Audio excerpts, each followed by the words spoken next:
Hey everybody, Rachel Gregg here, the crew liaison with the Montana Film Office. You're watching Crew Call.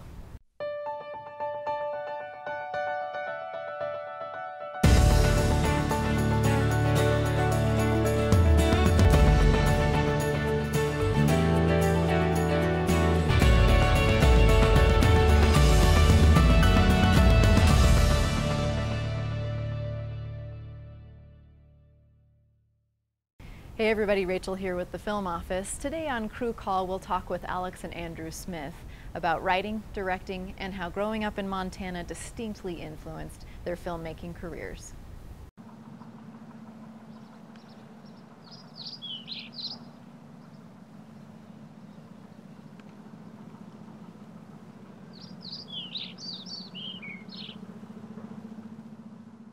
Sometimes what's great about co-directing, because it's a really hard job and really complicated, is that we can be in two places at once. We have a unity of energy, so I know someone's got my back the whole time and vice versa. And it allows us to kind of cover a lot of ground. And when one of us kind of gets beat down or defeated or surrender, the other person can kind of pick up that slack and move, and so there's that kind of I don't know if I could do it on my own sometimes.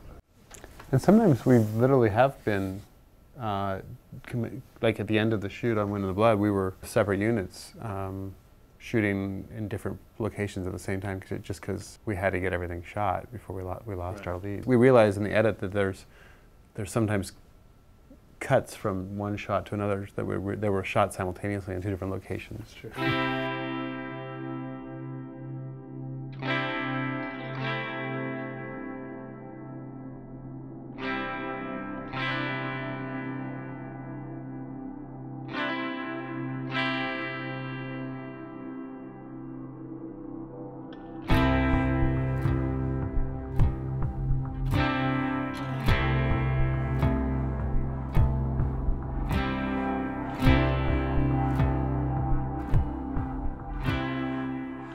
That's Alex Smith.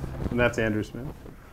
And we're twin brothers who grew up in Potomac, Montana, out here, where we're talking to you.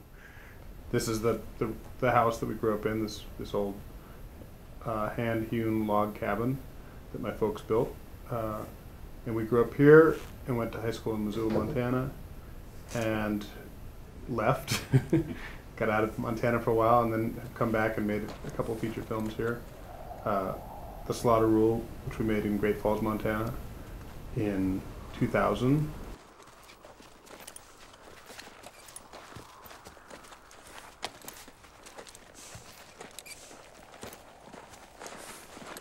And Winter in the Blood, which we shot up in the High Line in 2011.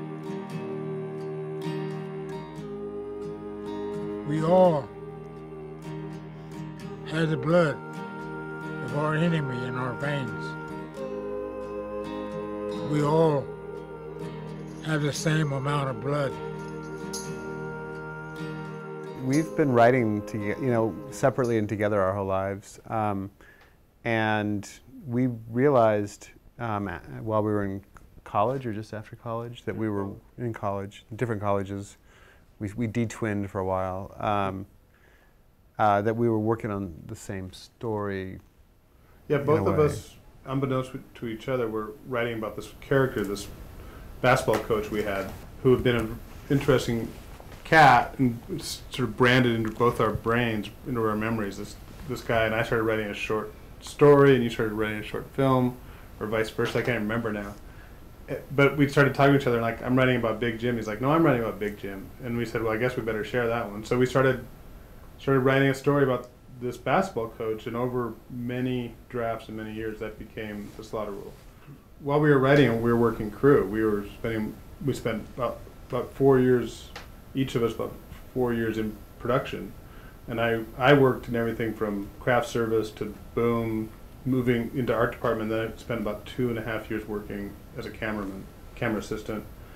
And I worked on some big features, Little Man Tate with Andrew, and River Runs Through It, and Brian De Palma film, Raising Cain, and some commercials and some really bad movies, and learned a lot from the crew side. There's a kind of unusually heavy amount of brothers in film, and actually when you look back to the beginning of cinema, it was started by the two different sets of brothers, the Méliès brothers and the Lumières. So there's something about the form, I suppose. But we over the years we've had different ways of working together. We used to spend a lot more time in the room together. In fact, in the writing cabin down here, batting things out in the same room and working together on a draft.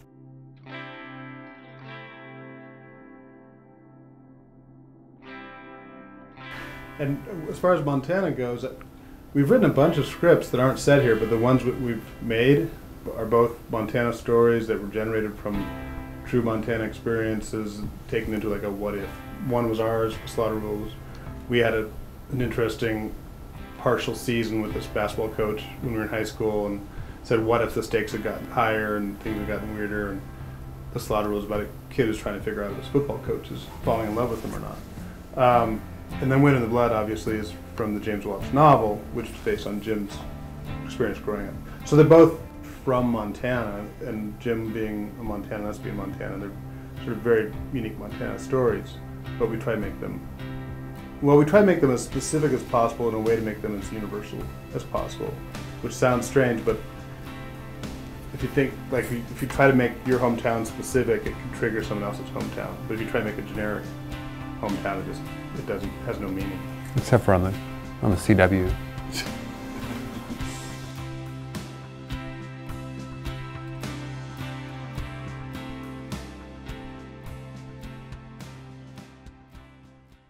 Thanks for watching Crew Call. For more information on all things film in Montana, visit montanafilm.com.